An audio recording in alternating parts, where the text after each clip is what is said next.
What's going on, guys? Welcome back to the channel. Welcome back to another episode of Grey Man Operations. Today we are going to talk about my top 5 practical EDC pistol upgrade recommendations. This is a question I get asked a lot, especially from new firearm owners. What is the first thing I should do to my firearm? What's the best upgrade? I'm going to explain my top 5 upgrades. They're all pretty practical. They're all things you can do at home.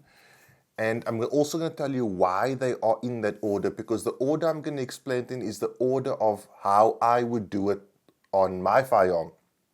So we're going to get into that. Also in this video, I'm giving away 4 pairs of Urban Warrior EDC ready jeans. I'll do a pocket dump at the end to show you what these jeans can do. I'm giving away that to my patrons.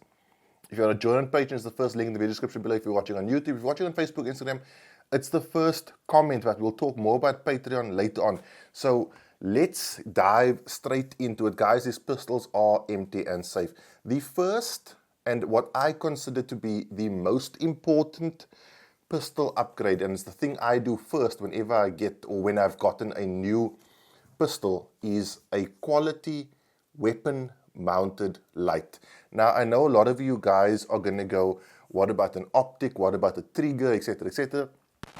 The reason I'm going with a weapon-mounted light is because a weapon-mounted light provides a service that nothing on your base pistol provides. At the end of the day, your pistol comes with a sighting system, it comes with a trigger, it comes with a mag, it comes with everything required to accurately fire a shot, but it does not come with a system to be able to properly target identify in the dark. If you consider most of the time, or a large percentage of the time, criminal activities happen at night, especially to civilians. The ability for a civilian to defeat that darkness and make an informed decision based on information gained from using this weapon-mounted light, as far as I'm concerned, is invaluable. An added feature of weapon-mounted light is the disorientative ability. These things are super bright these days, 1,000 lumens, don't know how much 1,000 candela. So they do have the ability to disorientate and remove visual horizon from a potential attacker. The other side of the coin is there are people who carry flashlights, decent handhelds with things like your therm switchbacks to make it more user-friendly. At the end of the day, it's still way slower to run a handheld and a firearm than to just run your firearm with a weapon-mounted light. And in a real-life situation, speed and accuracy are extremely important.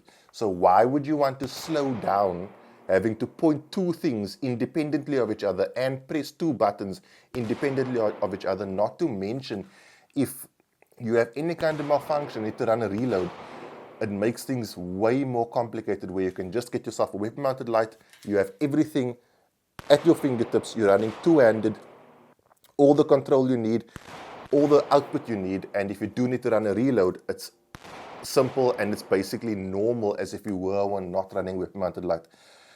Everyday carry firearms are the most important firearms in your life.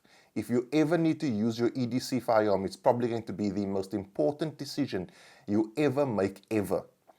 I believe these things need to be kitted out to the nth degree to give you as much of a combative advantage as possible. Another advantage of a full-sized weapon-mounted light is it can be used as a standoff device. If you don't have a weapon-mounted light in your firearm and for whatever reason you need to press your firearm against someone or something, someone's right up on you and you put it against them and you pull the trigger, chances are your slide's going to go out of battery. That's going to cause a malfunction. A decent weapon-mounted light extends past the front of the barrel, so you can literally use it to press up against someone, take that shot, and your slide will reciprocate as per usual. Second on my list is red dots, and the reason it's second and not first is because all firearms do come with a set of iron sights, so you do have a functional sighting system. However, that sighting system, in my opinion, is inefficient, and in a combat situation, efficiency is very important. Guys, a red dot is quite literally a cheat code. What it allows you to do is focus on your threat or your target as opposed to the front sight. I would like to put to you that 90% of people, if you were to be holding a knife to their daughter or their wife's throats, they are not going to focus on this front sight, because as human beings, we are programmed to threat focus. It's why our eyes are on the front of our head, so we can focus on a singular plane, judge depth and distance, so we can hunt, and we can also ensure that whatever's coming towards us is at a safe distance. I also find optics makes new shooters better. And look at your instructors. 99% of the top instructors these days are all running optics. 99% of the top pistol shooters, the top sports shooters are running optics. There is a reason. It provides you with an enormous advantage. These things, however, are not idiot-proof. Okay? You can install this at home. I've installed all my optics at home, but you need to use the right screws, you need to mount them correctly, you need to zero them correctly. If you're unsure, take it to a gun shop. Those guys will almost certainly be able to mount it for you. My third practical pistol upgrade is an extended base plate.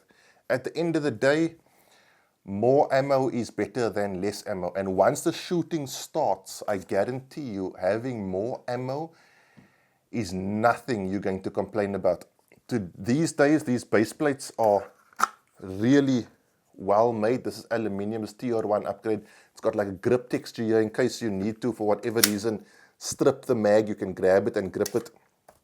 Both of them do. This is a +2, that's a +4. I will either carry one in my firearm or carry one in the spare mag carrier. Having more ammunition just means you are more capable for longer without having to pause. Remember, guys, if you draw this firearm in real life, it's probably the most important day of your life. Okay? So you want the most unfair advantage you can possibly get to ensure you win. Also, consider it's very rare that you're only going to be engaging one person. Okay?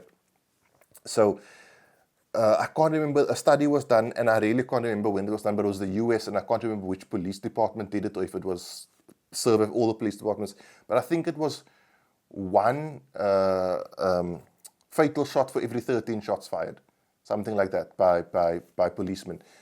So, you know what I mean? You're talking 5 or 6 guys, you need all the ammo you can get. And I would also go so far as to say, if you do need to run a reload, having that extended base plate just gives you more purchase in terms of both, especially if you have to run a tactical reload or an administrative reload. Having that extended base plate stick out the bottom of the gun also causes you to slam the mag home correctly. How often, and it happens every single time someone's on the range, when they're carrying their normal sized mags, like this one, so this clicks into place, but if you're running a Glock where you don't seat that mag correctly and you shoot and the thing falls out of the gun, having an extended base plate just means that when you slam that sucker home, you slam it home with a greater degree of authority. Thirdly is a Magwell. This is something that not many people run, but I challenge you to consider that if you're using this firearm and for whatever reason you run dry or you have a malfunction and you need to switch out mags, that is going to be the most important mag switch of your life. Now the reason this is at number, what are we at? At number 4, is because all firearms come with the ability to reload without the Magwell. But what the Magwell does is it smooths this bottom area out, the well, and it flares it out a bit.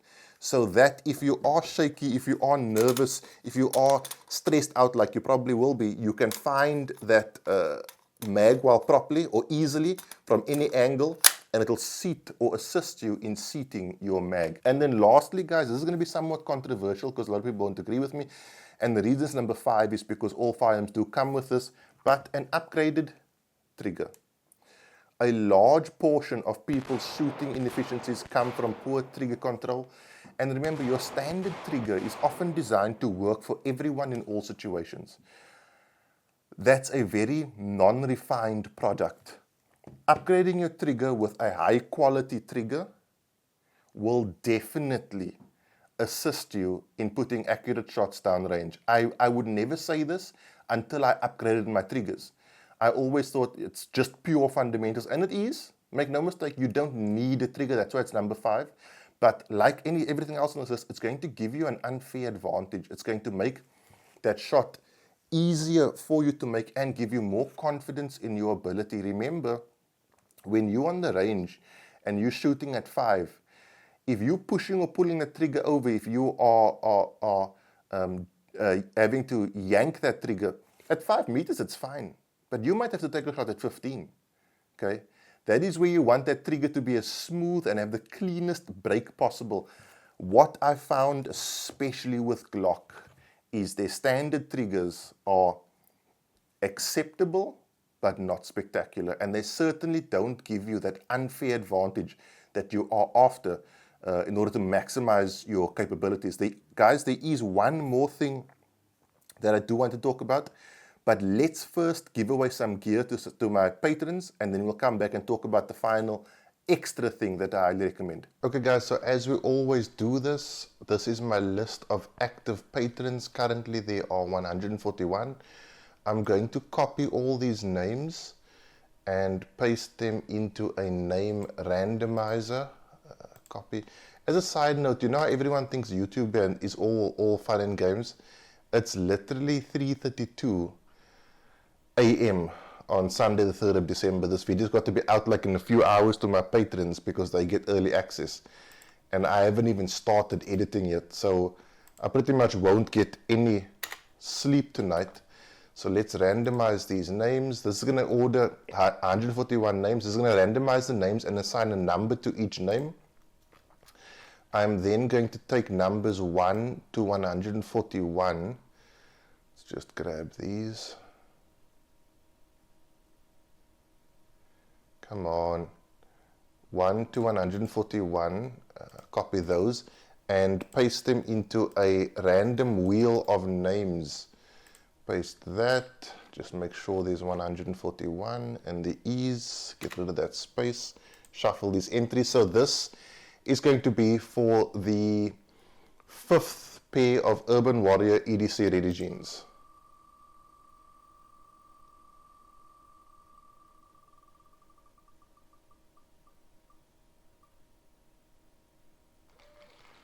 Okay, so that is number 90, so we'll remove that.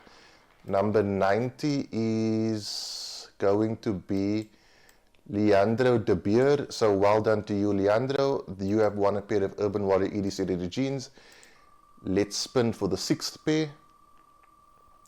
Guys, I've said this before and I'll say it again. There is nobody giving away gear to the level I am giving away gear. It's insane.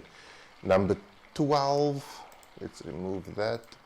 Number 12 is going to be Sean Kotsia or Kotsia. So well done to you, Sean. Very interesting name. Let's spin for the 7th pair of Urban Warrior EDC ready jeans.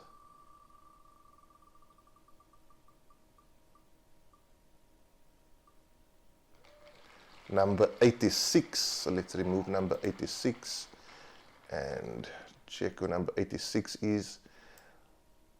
Kevlev 007, so well done to you, Kevlev 007. That's also a really interesting name. And then the last and 8th pair of Urban Warrior EDC ready jeans going to patron number 74. And patron number 74 is going to be Nico Bothma. So well done to you, Nico, and all the others. I will reach out to you on Patreon and get your details, and we can sort you out with those jeans. Guys, the final thing I want to talk to you about is a quality holster. Okay, the guys who make quality holsters in South Africa right now, who I can wholeheartedly recommend, are Southwest Holsters, Shinobi Kydex, Bravo Concealment from SA Tactical Institute, Highly Strategic Incog from SA Tactical Institute or CHS Guns. Those are the ones who I've had holsters from in the last year. I've run them and I've run them successfully. The Highly Strategic I'm still going to review quite soon. But having a functional holster that will conceal and comfortably do so is going to often mean the difference between carrying your firearm and leaving your firearm at home in the safe. So it's important that you invest in a high quality holster. Guys, that's it. I will see you in the week for some more videos and next weekend for another review. Have a good week. Be safe, train hard. Cheers. God bless.